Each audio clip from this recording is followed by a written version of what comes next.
बनाते हैं। ओह नहीं, हमें एक छोटा हैंगर बनाना है।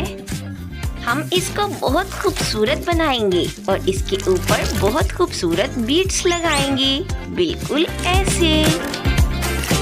देखो कितना खूबसूरत लग रहा है।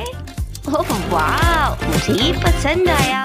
चलो अब इसके ऊपर एक ड्रेस लगाते हैं और अब हमारी अलमारी तैयार है। और एक शीशा लगाते हैं, हम इसे कैसे भूल सकते हैं।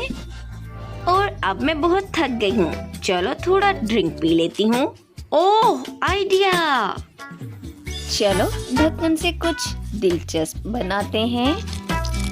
चलो अब इस छोटे से कमरे के लिए प्यारा सा गुलदान बनाते हैं। वाह, ऐसे। वाह, ये फूल कितने खूबसूरत लग रहे हैं। चलो अब इन्हें एक